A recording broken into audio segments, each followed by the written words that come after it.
Assalamualaikum warahmatullahi wabarakatuh. Selamat berjumpa dalam pembahasan materi mata kuliah Aljabar.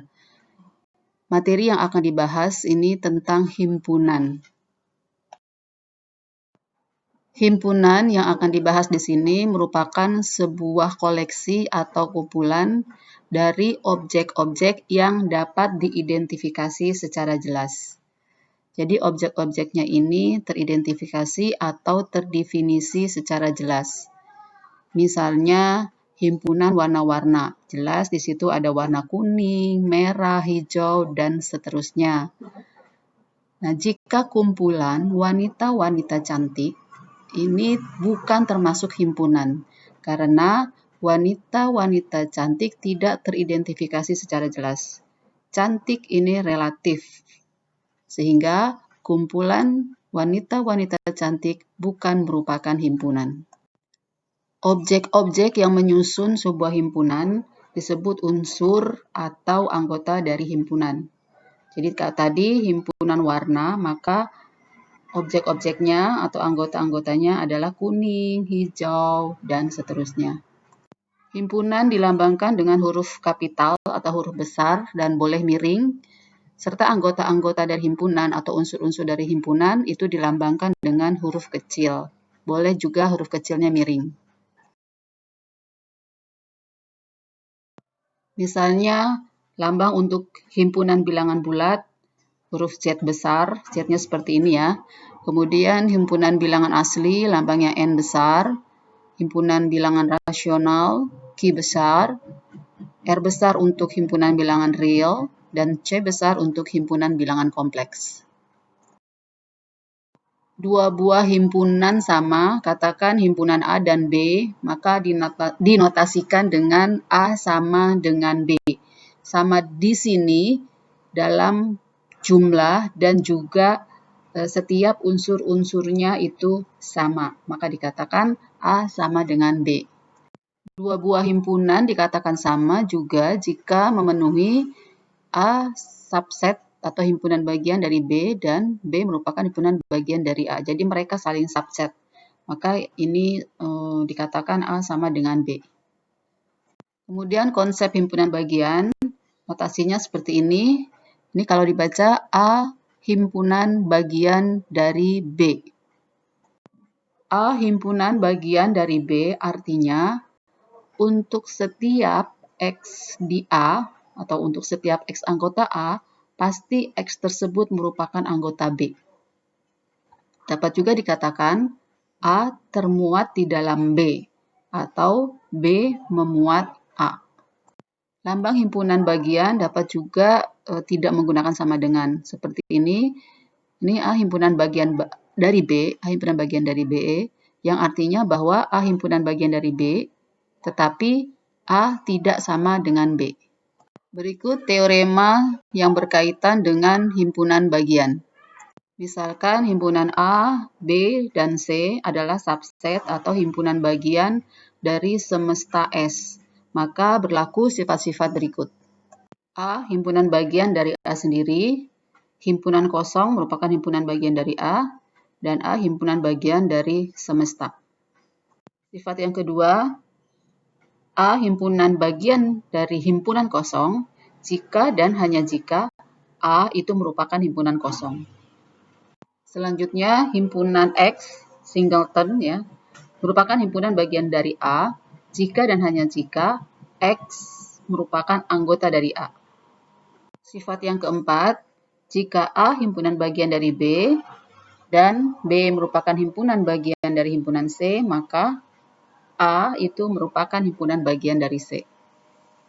Nah, sifat yang kelima, A sama dengan B, atau himpunan A sama dengan himpunan B, jika dan hanya jika A merupakan himpunan bagian dari B, dan B merupakan himpunan bagian dari A. Nah, sifat yang terakhir ini sangat penting dan sering digunakan dalam pembuktian-pembuktian untuk dua himpunan yang sama. Jadi, untuk membuktikan dua himpunan yang sama, maka kita harus membuktikan dua hal. Jadi misalnya kita membuktikan A sama dengan B, maka pertama kita harus membuktikan bahwa A merupakan himpunan bagian dari B, dan B merupakan himpunan bagian dari A. Berikut ini disajikan tentang operasi dua himpunan atau lebih. Yang pertama, gabungan himpunan. Gabungan himpunan A dan B dinotasikan seperti ini, A gabung B. Lambangnya seperti huruf U. A gabung B artinya himpunan semua X sedemikian rupa sehingga X merupakan anggota A atau X anggota B. Jadi atau ini bisa salah satu X merupakan anggota A atau X anggota B, bisa saja X itu merupakan anggota A dan juga merupakan anggota B.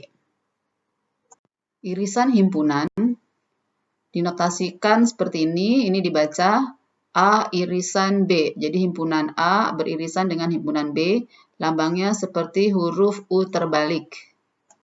A irisan B artinya himpunan yang anggota-anggotanya adalah X, di mana X itu merupakan anggota A dan X juga merupakan anggota B. Konsep selisih himpunan, notasinya hampir sama dengan pengurangan. Jadi di sini dibaca A dikurang B. A dikurang B artinya himpunan yang anggotanya adalah semua X anggota A, tetapi X tersebut bukan anggota B. Komplement suatu himpunan A misalnya itu dinotasikan dengan min A atau A ada pangkat seperti pangkat C, artinya A komplement. Nah, komplement dari A artinya adalah himpunan X sedemikian sehingga X bukan anggota A, tapi X anggota semesta. Jadi anggota semesta yang bukan anggota A. Berikut ini contoh dari selisih dua himpunan dan komplement himpunan. Misalkan semestanya atau S, anggota-anggotanya adalah 0, 1, 2, 3, 4, 5, dan 6. Kemudian himpunan A anggotanya 1, 2, 4. Himpunan B anggotanya 2, 3, 5. Maka A kurang B, di sini anggota-anggotanya adalah anggota-anggota di himpunan A yang bukan anggota dari himpunan B. Jadi anggota A di situ kan 1, 2, 4. Nah, anggota A itu yang merupakan anggota B mana? Yaitu 2. Sehingga A dikurangi B, 2-nya itu kita hilangkan, tinggal 1, 4. Demikian juga B dikurangi A, yaitu anggota-anggota B yang bukan anggota A. Nah, anggota B itu kan 2, 3, 5. Dari 2, 3, 5 yang merupakan anggota A yaitu 2. Sehingga B dikurangi A, 3, 5. Sementara komplement dari A adalah semua semesta, semua anggota-anggota pada himpunan semesta yang bukan anggota A. Kita lihat di situ anggota A 1, 2, 4, maka himpunan anggota-anggota semesta yang 1, 2, 4 itu kita hilangkan. Maka komplement A adalah 0, 3, 5, 6. Demikian juga dengan komplement dari B. Ya, demikian penyajian materi mata kuliah aljabar dengan materi himpunan, dan ini merupakan submateri himpunan 1 tentang konsep himpunan. Terima kasih atas perhatiannya. Kita lanjutkan untuk materi berikutnya. Saya akhiri. Wassalamualaikum warahmatullahi wabarakatuh.